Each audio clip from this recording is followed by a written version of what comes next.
আসসালামু আলাইকুম সবাইকে। আশা করি সবাই ভালো আছেন। আজ সবার মাঝে আমের আচার নিয়ে আসলাম। আমের আচার বানানোর ভিডিও দেব। আমগুলোকে আমি সুন্দর করে কেটে চোখলা ছুটিয়ে নেব। দেন আমগুলোকে কেটে নেব পিস পিস করে।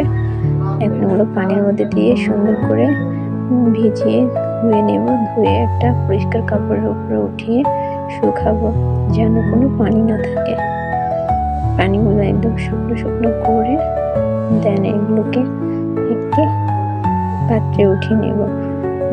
এখন চুলায় একটি কড়াইতে তেল নেব, সরিষার তেল। সরিষার তেলের মধ্যে এখন কিছু মশলা দেব, রসুন বাটা, জিরা বাটা আর 5 ফোড়ন। এখন এগুলোকে মাখা চাকা দিব। তারপরে এগুলোতে আম দিয়ে দিব। আম দিয়ে সুন্দর করে নাড়াচাড়া করব, মশলাগুলোর সাথে মিশিয়ে নেব। তারপর হলুদ, মরিচ, লবণ দিয়ে সুন্দর করে নেড়ে চেড়ে নেব।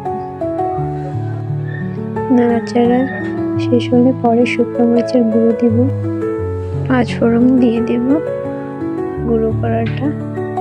দেন আবার নাড়াচাড়া করব। তারপর চিনি দিব, চিনি দিয়ে নাড়াচাড়া করব। নাড়াচাড়া করলে একটু পানি ছাড়বে, পানিটার মধ্যে নাড়াচাড়া করলে সুন্দর হবে তাহলে।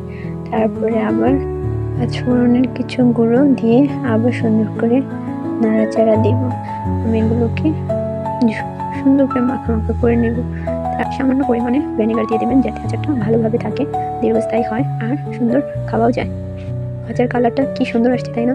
এখন এটাকে কিছুক্ষণ নাড়াচাড়া করেন, দেন এটার টেক্সচারটা দেখবেন অনেক সুন্দর হয়ে গেছে। এটা নাড়াচাড়া করার পরে দেখবেন আচারটা সুন্দর গলে গেছে। ওকে এভরিওয়ান, আল্লাহ হাফেজ। আমার ভিডিও ভালো লাগলে অবশ্যই লাইক কমেন্ট করবেন। ফেসবুক থেকে দেখলে ফলো করবেন এবং ইউটিউব থেকে দেখলে সাবস্ক্রাইব করবেন। আল্লাহ হাফেজ।